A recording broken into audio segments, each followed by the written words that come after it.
আপনি শুনতে পাচ্ছেন জনগর্জনটা? মানে বার্মিংহাম থেকে ব্যারাকপুর, মস্কো থেকে মালদা পর্যন্ত বাঙালি বিদ্রোহ করে দিয়েছে। ভাষা আন্দোলনের সূচনা কিন্তু হয়ে গেছে। আমরা থামবো না এবার।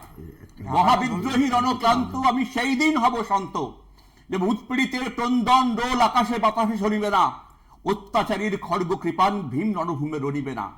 মহাবিদ্রোহী রণক্লান্ত আমি সেই দিন হব শান্ত। শান্ত হওয়ার কোনো এখন আর সময় নেই বাঙালির। বাঙালি বিদ্রোহ ঘোষণা করেছে। আর শ্যামাপ্রসাদ মুখার্জি থাকলে আত্মহত্যা করতেন। বলতেন বলছে কি আমার ভাষা, শ্যামাপ্রসাদ মুখার্জির ভাষা, যাকে বিজেপি এত বড় বলে। ভুলে যান তরুণের স্বপ্ন সুভাষচন্দ্রের, ভুলে যান বিবেকানন্দকে, ভুলে যান রবীন্দ্রনাথকে। ওদের ভীষণ আদরের, ভীষণ শ্রদ্ধার শ্যামাপ্রসাদ মুখার্জিও বাংলাতেই কথা বলতেন না। টুইট বলছে বাংলা বলে কোনো ভাষা নেই, শ্যামাপ্রসাদ নেই। রাজ্য বিজেপি এক গভীর সংকটে, চেয়ার বাঁচাতে হবে। দিল্লির দিকে হাত করতে এবং তারিখ তাকিয়ে রয়েছেন। আরে ইয়াহিয়া খান পারেননি, ব্রিটিশ পারেনি।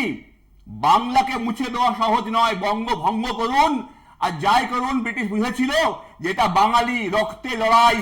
এই লড়াই ক্ষুদিরামের বাংলা, এটা প্রফুল্ল চাকির বাংলা। এই বাংলাতে চেষ্টা করবেন না ভেদাভেদের রাজনীতি করার।